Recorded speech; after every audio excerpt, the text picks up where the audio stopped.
நண்பர்களே வணக்கம். இப்போ தென்காசியில் நடக்கிற 4வது புத்தக கண்காட்சியில் இருக்கிறோம். அதில் அரங்கம் 21 ஆதித்ய பதிப்பகத்தில் நிற்கிறோம். அதோட சிறப்பு என்னென்னா ஆங்கில புத்தகங்கள் நிறைய அங்கே இருக்குது. அவர்கிட்டே கேட்கலாம் என்னென்ன புக்கு இருக்குதுன்னு கேட்கலாம். சார், உங்கள் அரங்கத்தில் எவ்வளோ புக்கு ஆங்கில புத்தகங்கள் வச்சுருக்கீங்க?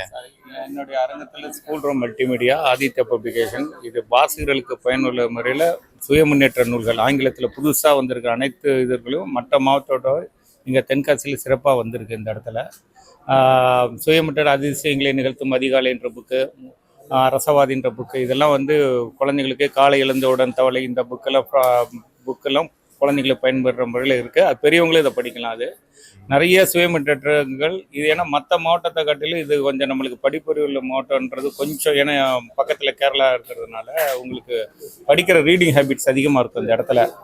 அதை முன்னிலைப்படுத்தி இப்போ நடைமுறையில் எப்போ வந்திருக்கோ அந்த புத்தகத்தெல்லாம் எடுத்துகிட்டு வந்திருக்காங்க. இவங்க எல்லா அரங்கத்திலையும் இது ஒரு சிறப்பு வாய்ந்த புத்தகங்கள்லாம் அடுக்கி வச்சிருக்காங்க. அது பயண முறையில் இருக்கும் சார். யூஸ் பண்ணிக்கலாம். அதிகமாக உங்கள் அரங்கத்தில் வித்த புக்கு எது? அதே மாதிரி சுய முன்னேற்ற நூல்கள் தான்.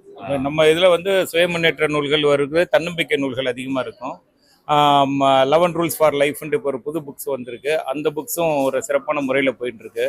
அதுக்கப்புறம் பார்த்தீங்கன்னா இந்த ராபின் சர்மாவோட புக்ஸ்லாம் ஒரு இந்த 5am கிளப்ன்ற புக்ஸ் எல்லாம் நல்ல சிறப்பாக போயிட்டுருக்கு. டீப் ஒர்க்குன்ற புக்கு, இது சில புத்தகங்களை வாசகர்களை தேடி கண்டுபிடிச்சி வாங்குறாங்க. அது அவங்களுடைய விருப்பத்துக்கு ஏற்ற மாதிரி புக்கு இங்கே வச்சுருக்காங்க சார். சிறப்பான முறையில் இதில் குழந்தைகளுக்கான புத்தகங்கள் நிறையா இருக்குது. முழுவதும் குழந்தைகளுக்கான புத்தகம் தான் சார். இங்கே சுய முன்னேற்றத்தில் இருக்குது. இது குழந்தைகளுக்கான கர்சிவ் ரைட்டிங்கு, எழுத்து பயிற்சி, குழந்தைகள் ஆரம்ப கல்வியிலிருந்து கலரிங் ஆக்டிவிட்டி, இந்த மாதிரி புத்தகங்களாக இருக்கும். குழந்தைகளுக்காகவே இது தனிப்பட்ட ஒரு அரங்கம் மாதிரி இதை ஒதுக்கியிருக்கோம் சார். குழந்தை கதைகள், கவிதைகள் அனைத்து புக்கும் இந்த அரங்கத்தில் கிடைக்கிறதுக்கு இருக்குது சார். நண்பர்களே, ஆங்கில புத்தகங்களும் அருமையான புத்தகங்கள் கிடைக்குது. அதை உங்களுக்கு தெரியப்படுத்துறதுக்காக தான் இந்த பயிற்சி. அதே சமயம் குழந்தைகளுக்கான கதை புக்கு, ஆங்கில கதை புத்தகங்கள், பெயிண்டிங் புத்தகங்களும் எல்லாமே இங்கே இருக்குது. அதனால் இன்னும் வருகிற 8ஆம் தேதி வரை நடக்கக்கூடிய இந்த புத்தக கண்காட்சிக்கு நீங்கள் வரணும், வந்து பயன்பெறணுங்கிறது எங்களோட அன்பான வேண்டுகோள். நன்றி.